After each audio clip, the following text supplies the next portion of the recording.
This is अरुणोलॉजी। आज हम जानेंगे कि बल्ब को किसने खोजा, कब खोजा, कैसे खोजा और किससे इसकी शुरुआत हुई। थॉमस एडिसन ने बल्ब खोजा था, इसके बारे में हम जानते हैं, लेकिन ये गलत है। शुरुआत थॉमस एडिसन से नहीं हुई। शुरुआत होने का समय था 1802 में। वोल्टेइक सेल बनाने वाले वैज्ञानिक का नाम था डवे। डवे ने सबसे पहले वोल्टेइक सेल बनाए जो कम टाइम तक जलते थे और इलेक्ट्रिक आर्क लैंप कहलाते थे।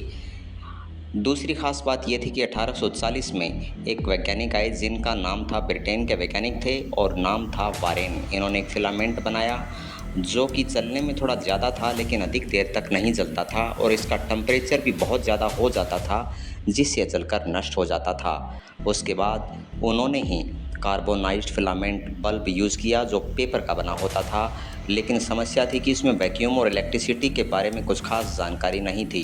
जोसेफ स्वान ने 1850 में इस बल्ब को बनाया, लेकिन इस बल्ब के बनाने के बाद एक ख़ास बात ये थी कि ज़्यादा गर्म होने पर इसका कांच है वो टूट जाता था।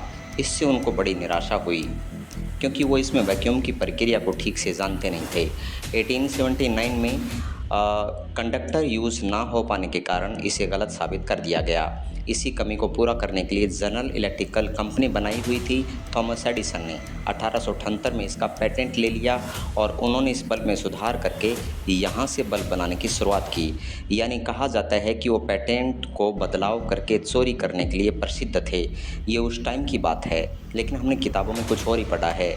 सबसे पहला मॉडल इन्होंने जो बल्ब का बनाया था, आप देख पा रहे हैं कि पहले से बनाए गए बल्बों के जैसा ही है, इसमें कुछ नया नहीं है। हाँ, इतना ज़रूर है कि इनमें कुछ गैसें भरी गई हों। इनका बल्ब सिर्फ डीसी पर चलता था। इनके पास काम करने के लिए एक वैज्ञानिक आए जिनका नाम था निकोला टेस्ला, जो 1884 में इनके पास नौकरी करने के लिए आए। थॉमस एडिसन के पास समस्या थी कि वो एसी से बल्ब नहीं जला सकते थे, इसलिए उन्होंने ये काम दिया कि डीसी से जो बल्ब जल रहा है, अगर आप उसे एसी से जलाकर दिखा दें तो हम आपको $50,000 यानी $50,000 का इनाम देंगे। लेकिन डीसी के दम पर ही बल्ब को जलाने वाले इन्होंने ये दावा तो कर दिया कि वो निकोला टेस्ला को इतना इनाम देंगे, लेकिन कहा जाता है कि वो अपने वादे से मुकर गए। उन्होंने कहा कि ये तो एक मजाक था। उन्होंने इस वजह से निकोला टेस्ला का पूरा करियर बर्बाद कर दिया। उनकी हीनस मानसिकता थी। वार ऑफ करंट स्टार्ट हो गया। एसी और डीसी के बीच में एक युद्ध सा स्टार्ट हो गया। एसी टेस्ला के द्वारा बताई जाती थी और डीसी का एडिसन के द्वारा प्रयोग होता था। शिकागो में एक फेयर हुआ जिसमें एडिसन ने प्रूव करने की कोशिश की कि एसी खतरनाक होती है। इसके लिए उन्होंने विभिन्न प्रयोग किए। एक भेड़ को एसी की मदद से मार दिया गया। जैसे ही मारा गया, लेकिन इससे फ़र्क नहीं पड़ा। लोगों ने कहा कि हम भेड़ों को बिजली के साथ कनेक्ट ही क्यों करें जिससे वो मरें।